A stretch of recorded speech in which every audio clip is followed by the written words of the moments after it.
we sing together.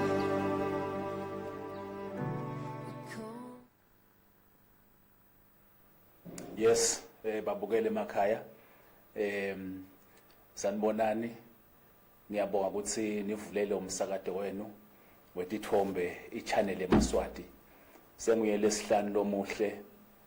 Sengiso futhi isikhathi la khona sithi siyabusa khona.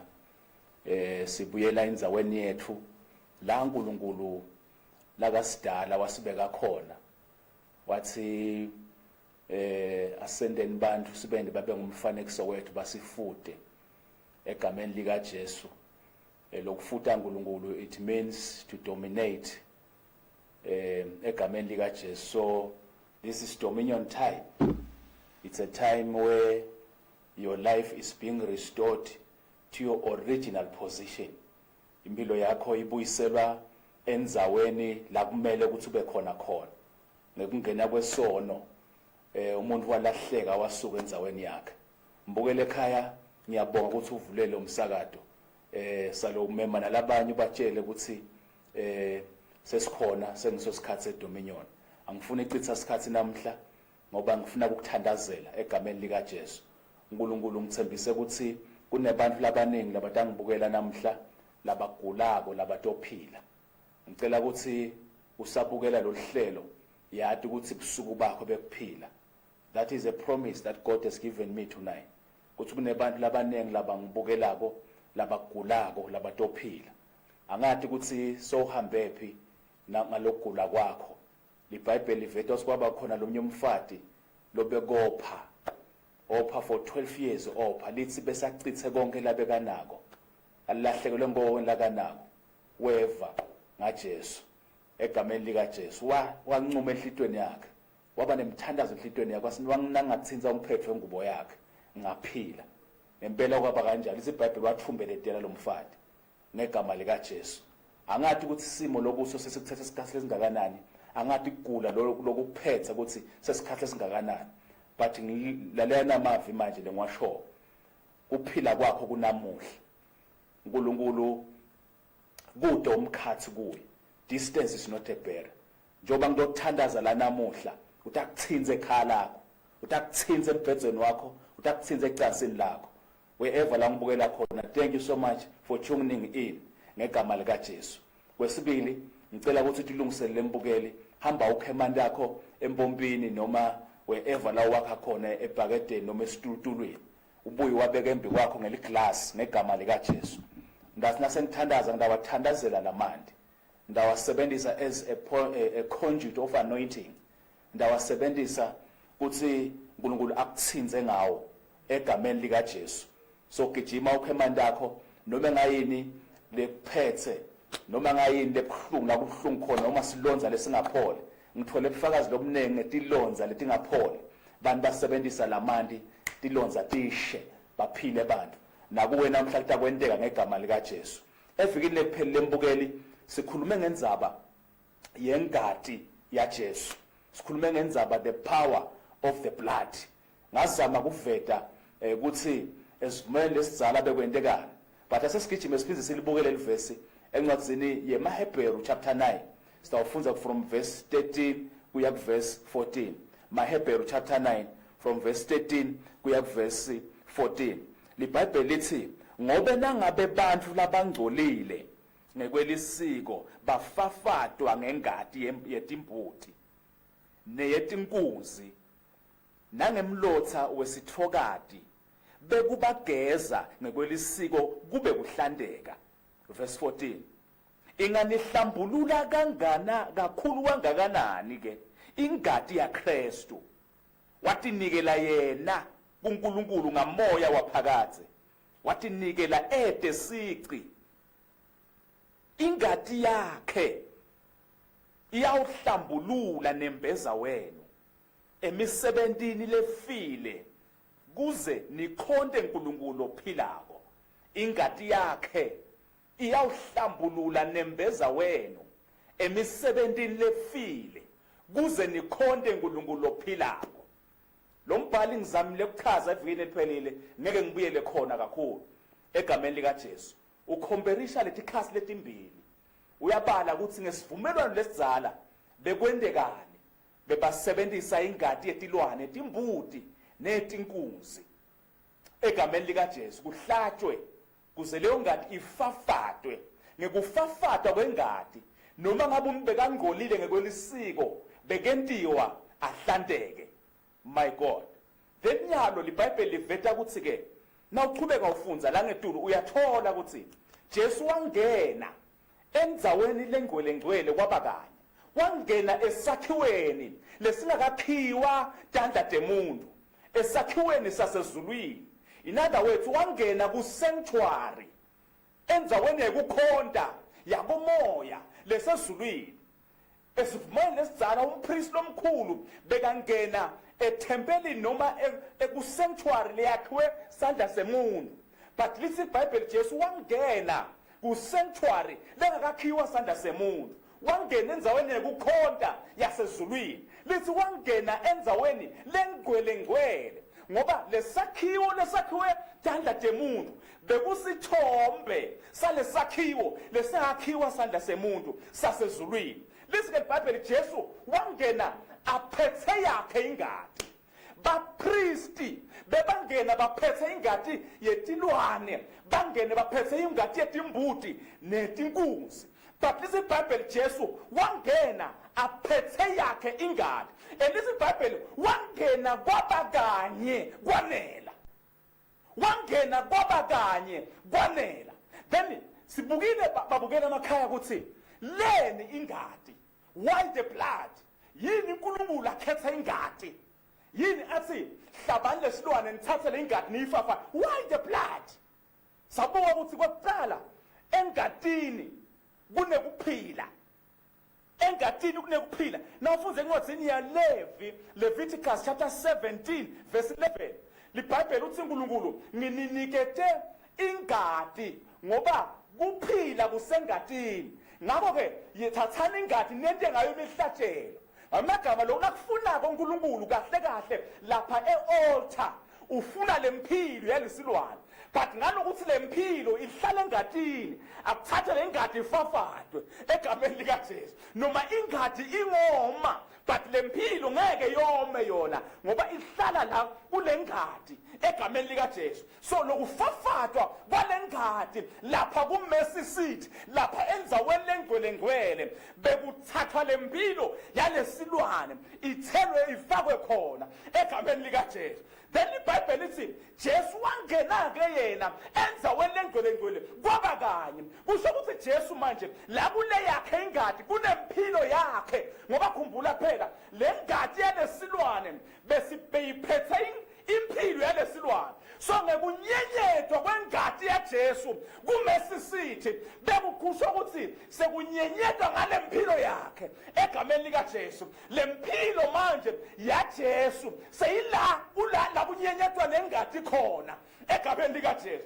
Number 2, nawufunza encwadini yemaHebheru chapter 12 verse 24, liBhayibheli liveta ukuthi nithe kuJesu the mediator egameni likaJesu nasekunyenyetweni kwengadi yakhe lekhuluma lokungcono kunengadi yaAbeli, lekhuluma tintho letingcono kunengadi yaAbeli. Sibukile ukuthi kwesibili ingadi yakhuluma. There is a voice in the blood. Engadini kuneliphimbo egameni likaJesu. Buka ke mbukeli manje, ngifuna umbukele kahle namhla egameni likaJesu. Uvule inhlitshwa yakho engadini kokuqala ngitsithe ingadi nempilo, kwesibili ingadi yakhuluma. That's why iBhayibheli liveta ukuthi encwadini yaGenesis iBhayibheli liveta ukuthi uNkulunkulu wambuta Khayini wathi uphi umfowenu. Then wathi Khayini kanti mina ngumlinzi wemfowethu yini? Wasethi uNkulunkulu ngiva ingadi yemfowenu iyakhala ehlane. Then ufuna unaka ukuthi ingadi yaAbeli beyikhalela kuphinzisela. Beyikhalela kuphinzisela, but ingadi yaJesu ikhalela umusa, is crying for mercy ngegama likaJesu. So engadini kuneliphimbo, le ngadi yaJesu iyakhuluma. Le ngadi yaJesu iyakhuluma. There is a voice in the blood. What is that voice saying? It's crying for mercy. Leli phimbo, leli lakulengadi likhalela umusa. Nkosi bendele umusa.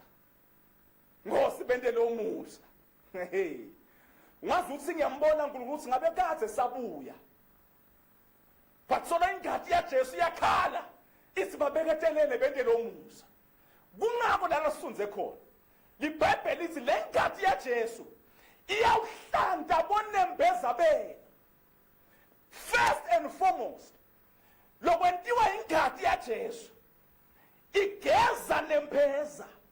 Ngamagama igeza sono, iyasisula sono.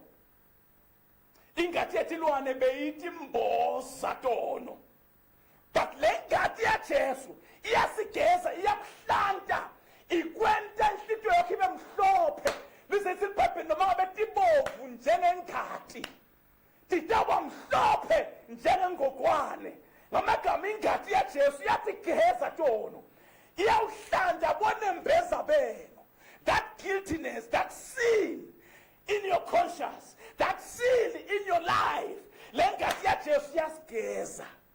Amagama ingadi ya Jesu iyakhuluma, ikhuluma kuhlengwa, ikhuluma kugezwa kwetono. Wangena engadini ya Jesu mbukele, uphuma ngesheya ugezekile ngegama lika Jesu. Wangena engadini ya Jesu na uphuma ngesheya, kufanana nekungena kwenkomo na ingene edibhini egameni lika Jesu. Awudzingi unquthula emakadane, yangena la emthini, yangena la engadini noma la edibhini, na iphumela ngesheya emakadane athi wohlokela. Angathi mbukele ekhaya so uzame kangakanani kusiyekela lesono lesikwehlulako, so uzame kangakanani kuphenduka njalo njalo nihlala ukhala uthi maye kuyangehlula, uvuma sono namhla kusasa kuyendeka, so phindze futhi ubuyela kuso. Namuhla mbukele kunengadi ya Jesu legeza bonembeza, legeza tiphambeko tenu, legeza tono. Na uphumela ngesheya, uphumela ugezekile, uphumela uhlandekile egameni lika Jesu. Ingadi ya Jesu imemetela kuhlandeka, imemetela kugezwa. Uyangibukela mbukele ekhaya, ikhona ingadi ya Jesu. Ngifuna sinake manje mbukele ngegama lika Jesu. My God, my God, naka mbukele. Njoba ngila ngokuthandazela uphile, ngokuthandazela ukhululeke, but lokubalekile sono sakho asigezwe. Because lokumqokwa ngilokusile impilo yakho ihlandeke. Ihlande kanjani? Ngengadi ya Jesu. Akusithi ugijimela breakthrough uphila esonweni. Akusithi ugijimela kuphileni uthi ngifuna kuphila ngiyagula, uthi ngifuna umsebenzi ngifuna imadam iphumelele. Asasijakele engadini ya Jesu namhla futhi sihlandeke sigezwe.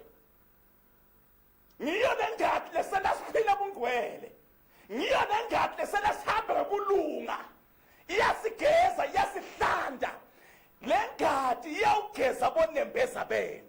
My God, njoba ngibukela ekhaya, ngibukela lapha ekhaya nikhulumisana, nibe lusendo, nibe sibongo sinye kodwa nivani. Kunengadi ya Jesu lengasusa wonke emavunjo, kunengadi ya Jesu lengasusa konke kungaxoleli, kunengadi ya Jesu legezabo. Lolo bengavusela itolo nakagezwa ngengadi namhla, kusasa utakuhaga, kusasa utakuvusela ngegama lika Jesu. Lengadi ya Jesu ibuyisela abantu labacabana, iyabuyisela abantu labangavani. Asasigijimele kuyo lengadi, ngimema imindeni, ngimema emakhaya, ngiwamemela kule ngadi ya Jesu. Ikhona iyawugeza bonembeza benu. Kanela mbukele ekhaya, le ngadi ya Jesu iyakhuluma. There is a voice in the blood. It speaks redemption, it speaks salvation ngegama lika Jesu. Naka ke mbukeli nawo egameni lika Jesu. Naka ke manje ngekuta kwengadi ya Jesu, ngekufa kwa Jesu, lokufa kwa Jesu nekuchitha kwengadi yakhe, bamemetela noma kumemetela buphumula kwetilwane nebantfu ekuhlinzeni nekuhlabeni tilwane. Hey madoda, the introduction of Jesus announced rest encwadini yemuntu kwathulwa kwaJesu kubekwa kwaJesu on the scene bekumemethela kuphumula kwemisebenzi nakambukele kuthi umuntu bekumele ukuthi ahamba abambe isilwane nabeke ethi kumele awusithenga lesilwane abuye asihlabe ande lemsebenzi lemsimeto labeka yena but ngekuvela kwaJesu kwema konke lokho kwema ukuthi umuntu ufuna hamba achitha imali awuthenga silwane semhlatshelo kwema ukuthi umuntu ufuna athafome ahlabana nesilwane kwema ukuthi umuntu ufuna asadlubulunzela. In other words, the introduction of the blood of Jesus announces rest to human works. Lokuthulwa kwengathi yaJesu kumemetela kuphumula amagama njoba kumemetela ingathi yaJesu le ngathi yaJesu iyakhuluma. There is a voice of rest. Kunaliphimbo lelisala uphumula ke wena emsebenzini yakho sala uphumula ke wena ekuzabalazeni kwakho nasekuhlubulanzekeni kwakho sala uphumula ke wena etisizini takho mhlawumbe uyambukela uyagula lengathi yaJesu isala uphumula ngegama lika Jesu uyambukela mbukeli soba sawubamba leligala leli liyaphuka basawuzama lokho kuyaphuka sala uphumula namhlanje bangilapha estudio egameni lika Jesu ngimemetela kuphumula emisebenzini yakho ngimemetela kuphumula ekuhluphekeni kwakho ngimemetela kuphumula ekuguleni kwakho ngimemetela kuphumula ekuzabalazeni kwakho egadini yaJesu. The blood of Jesus announces rest. My God, njoba sethula lengadi namhla lapha estudio ngegama lika Jesu itawuchitheke ekhala lakho itawumemetela kuphumula. Kunebantu abangalandwa bangibukela nyalo buthongo ulala benyoni. My God, nakuthi udlubulu uzovukile awulali ngenxa yetinto letenteke empilweni yakho ngenxa yokugula losemtimbeni wakho nangenxa yemicabango ucabanga uqedze ubathe mina ngadalwelana empilweni ngoba kuthi lokungihambela kahle kanti mina ngiwani khona into engangishayela namhla angishayela athi yena unqonotha ukuthi athathe impilo yakhe ngoba kade uthi uphilela noba ubamba lokho kude lokuvumako nabathi ubamba lokho kude lokuvumako lalela mbukele ekhaya anginenzaba ukuthi kwenzakalana empilweni yakho but namhla I've come to introduce the blood of Jesus. Lengathi yaJesu imemetela kuphumula ekuzabalazeni kwakho uyaphumula ekufomeni kwakho uyaphumula emjulukweni wakho ngegama lika Jesu. It announces rest in the name of Jesus.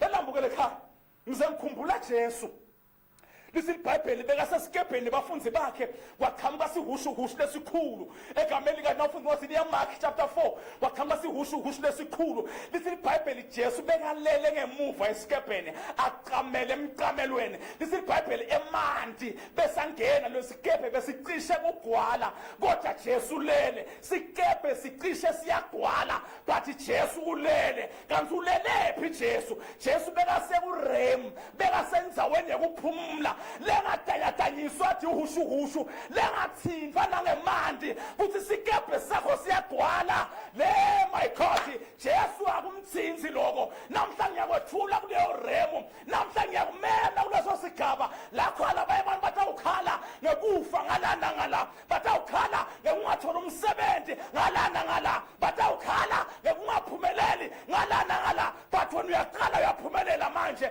ngegama lika Jesu futhi ngeke kukuthinze lokuhlupha abantu lokuhlupha abakini lokufa lokwabulala bokhokho omkhulu bakho lokwabulala abadala bakho ngeke kubulale wena ngeke kugulise wena ngegama lika Jesu mukela ingathi yaJesu in the name of Jesus. My God and my Father. Yes Lord, yes Lord. Mbukele ekhaya sengifuna ukuthandazela manje sengifuna ukuthandazela le ngathi yaJesu imemetela kuphumula kude umuntu lo introducewa kule ngathi yaJesu asale adlubulunzela uphumula ube nekuthula nobakhala nalana ngala lokuphumela engikhuluma ngako akusiko nje ukuvala umlomo noma kubinza ngikhuluma ngento lesuka lengaphakathi ngikhuluma ngento lesuka lengaphakathi kuthi noma kwenteka lethi uhushuhushu la ngaphandle but ngaphakathi kwakho kube nekuthula ngegama lika Jesu. The rest comes from within. Ngilo unikedwa nguJesu mbukele ekhaya sengifuna ukuthandazela manje egameni lika Jesu kunemandla alengadi yaJesu atakutsinza manje egameni likaJesu. The power of the blood, the power of the blood, the power of the blood atakutsinza manje. Ngicela ukuthi ugijime noma unemaphepha lwanikwe ngudokotela wona kuthi wena unema-fibroids manje kumele ukuthi u-operator hamba ulandele amaphepha wabuyisela manje ngegama likaJesu. Dokotela uyakutshela ukuthi wena ufuna uyo-operator umphimbo unjani njani ngegama likaJesu. Hamba ulandele lawo maphepha lawo ngegama likaJesu. Ngifuna ukuthi ngiwathinze la maphepha ngalamandla engadi yaJesu. Nabe ibhizinisi yakho ayiphumeleli, nabe uzama ukufuna umsebenzi awutholi, lanza ama-application letters akho, lanza certificate yakho tasekolishi egameni likaJesu. Kunaleli bekangishayela manje angitshela ukuthi waqeda university, waqeda for some years back, 5 years back, but umsebenzi sola kawuthole egameni likaJesu. Ungasakhathateke nalizinga lekuphumula nayo ingadi yaJesu manje. Lokungenteki kubantu uNkulunkulu kuyenteka ngegama likaJesu. Lokungenteki kubantu uNkulunkulu kuyenteka ngegama likaJesu. Yaphumula ingadi yetilwane nayo ingadi yaJesu lekhuluma umusa, lekhuluma kuphumelela, lekhuluma kunqoba, lesiholela from one victory to another victory, from grace to grace, from power to power, from glory to glory ngegama likaJesu. Kunamandla lengwavako lapha estudio atawutheleke ekhaya lakho manje. Salo sukuma manje ubambe iTV yakho ngegama likaJesu. My God, my God, my God. Sukuma mbukela ubambe iTV yakho. Just touch your screen now in the name of Jesus. Uthinze screen sakho, uthinze ngale maphepha akho ngegama likaJesu. Thinza screen sakho, uthinze maphepha akho noma amaphepha dokotela noma amaphepha abantu ngegama likaJesu. I want to touch you now ngegama likaJesu. My God, my God, my God, receive the power of the blood in the name of Jesus. Listen yembukele, lelithuba lelingilobosolo lumele, lelithuba lelingilobosolo lumele, ulumele for some years sengilolele. Lithuba lami lothi usukume kulombhedze wekufa wekugula. Lithuba lami losilo tha usayiqala tikukhubuka manje, ticala sayitendeka manje. Washaya indvodza yahamba iminyaka egameni likaJesu. My God, kude kuphumule emshadweni wakho noma ngabe kwentekani empilweni yakho. Lithuba lakho manje lokuthi salophumelela ngegama likaJesu. Receive the power of the blood of Jesus in the name of Jesus. Listen here, my viewer, I touch you now in Jesus' name. Wherever there is pain in your body, I touch you now in the name of Jesus. Wherever there is pain in your body, I touch you now in the name of Jesus. Mbukele khaya, ngisilapho unebuhlungu khona emtimbeni wakho. Noma ngabe kusesinyeni uhamba tive sinyeni ngegama likaJesu. Be free in the name of Jesus. La isinyeni sakho la kugijima khona tingo. Be free in the name of Jesus. Nomnye ngibukela ulala nabotiko lo sebusuku egameni likaJesu. Be free in the name of Jesus. Be free in the name of Jesus. Nisikhululeka ngegama likaJesu nangengadi yaJesu. Khululeka ngegama likaJesu nangengadi yaJesu. Yini lekuhluphako? Yini lengenteki kuwe? Iyaqala yenteka manje egama likaJesu. My God, my God, my God, my God. Lesifuba lesivalekile, iasthma iyaphuma ngegama likaJesu. Iyaphuma ngegama likaJesu. Listen here. Konke kudla lo wakudla etafuleni lesitha. Konke kudla lo wakudla etafuleni lesitha. Nyalo ngegama likaJesu. Ngabe wakudla ngamaphupho, ngabe wadliswa ditha takho. Nyalo ngegama likaJesu. Be free in the name of Jesus. That food which you ate from the table of Satan, now I command it to come out now. Lo poison yaphuma manje. Lo poison lokujima esifubeni sakho. Lo poison lokujima esiswini sakho. Nyalo yaphuma. Come out in the name of Jesus. I say come out in the name of Jesus. You poison. You poison. When a poison lokujima esifubeni sakhe. Phuma ngegama likaJesu. Phuma ngegama likaJesu. Yes.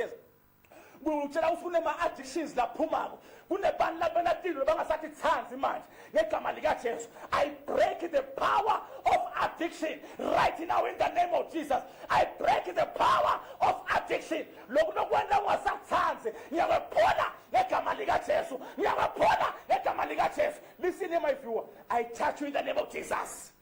I touch you in the name of Jesus. I release you to your destiny. Kuna nabanye bantu watalwa unenkhanyeti, watalwa ustar, but impilweni yakho awathi usibonakalani. Isita sakho sebiwa, labathakasi labaseba basiphulula ngegama likaJesu. Be released to your destiny in the name of Jesus. Be released in the name of Jesus. Lo msebenzi kumele uthola manje. le business domele ukuthi uyiqale utayiqala ngegama likaJesu utayiqala ngegama lika listen here le promotion yakho receive it in the name of Jesus as I receive it in the name of Jesus by power by force receive the promotion in the mighty name of Jesus my God my God my God lamaphupho lamabi ayahamba manje ngegama likaJesu lamaphupho lamabi ayahamba ngegama likaJesu be free in the name of Jesus I say be free in the name of Jesus thank you my Father ayikuhushuka into emakhaya manje kubhidlika into tiyasaphala ngegama likaJesu bo poison baphuma ngegama likaJesu siqalele sothi yahamba ngegama likaJesu mbukele ekhaya ngicela uthathe amandla akho manje wabambe ngesandla sakho sangasekudla ngegama likaJesu just touch your water ngegama likaJesu babe ngiyabusisa lamande ngikhuluma imandla kulamande ngikhuluma umusa kulamande ngikhuluma umlilo kulamande ngegama likaJesu where this river will flow there shall be life there shall be healing there shall be deliverance ngegama likaJesu there shall be breakthrough and there shall be restoration in Jesus name thank you Lord mbukele ekhaya saluwathatha lamande manje ngegama likaJesu saluwathatha uwanatha lamande lawa manje akusasiwe nje lamandla wakhe empompeni but ngemandla kaNkulunkulu lamandla engathi yaJesu sa operate kulamandla wanatha lamandla aphuma letilo wadiswa tona ebusuku wanatha lamandla impilo yakhe itawuvuleka ngegama likaJesu thank you my Father koraba satara baba shala baba mando robobo sikhala baba mbukele ekhaya ngive amandla enamandla awuhushuke empilweni yakho lamandla awuhushuke ekhaya lakho lamandla awuhushuke ebhizinisini yakho lamandla awuhushuka ngegama likaJesu wamukele lamandla manje in the mighty name of Jesus Christ of Nazareth thank you my Father mbukele ekhaya isikhathi sami sesihambile sesivele sesibalekile nangiphuma lapha estudio ngishayele kule nombolo oyibona kulapha ethule ku 78366740 ngifuna ukuva ubufakazi ngifuna ukuva ukuthi kwenzekala emakhaya kube nginaso isikhathi benginawuvela noma munye wobabili ngive ukuthi kwenzekala emakhaya can I open for one person just one person ngifuna ukuva munye umuntu egameni likaJesu uNkulunkulu lamphilisile ngikutshela ukuthi uphilisa abantu labanengi nyana awuthatha ucingo lwakho ushaye ku 7607 3020 inombolo lapha estudio le ngegama likaJesu ungifakazele ukuthi kwenzekala nekhaya kwenzekala nempilweni yakho kunetifuba letivulekile manje ngegama likaJesu my God nobe ngisiphile simo egameni likaJesu usemoyeni sawubona Hallelujah. Bunjani makwapha khoraba saba Oh, goodness. Nicole, you're so right. Nami right. Beyangade mnathi vakathe. Mkhulu uthole seninqono.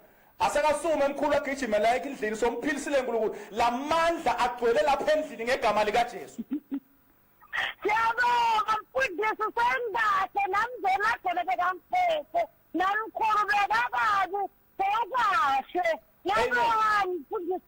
Amen. Be blessed ngegama lika. Can I have another one? Wegcina bese ngiyabaleka estudio egameni likaJesu ngibambe wegcina bese ngiyabaleka ngifuna kuva kunebantu labaNkulunkulu labendela umusa lemakhaya egameni likaJesu angibambe munye ngive bufakazi ekhaya mando khosala bashatha rababaya useboyeni sawubona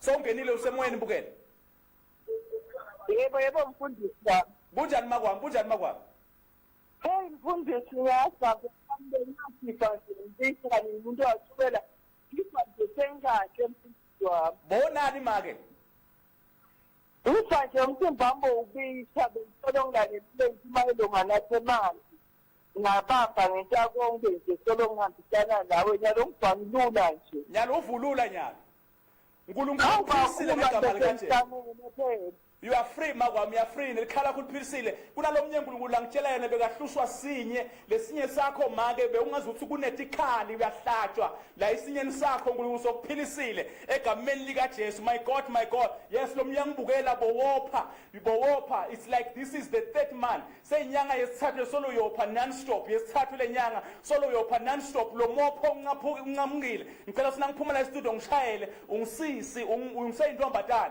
ngishayele you are bleeding non-stop egameni likaJesu lo mopho unqamukile nalethi into betilala nayo ebusuku atiphinzi sitibuye egameni likaJesu umbukele ekhaya angibaleke estudio njengoba ngiphuma la ngishayele inombolweni ku78366740 lona ngumpostal defender loluhlelo uthola ngebhele beDominion Center of All Nations la sikane kusekhona silapha esigcaweni eceleni kwesikole emabondweni ngila sikane kusekhona egameni likaJesu mbukele ekhaya according to me you are free You are delivered, you are healed, and you are restored in Jesus' name.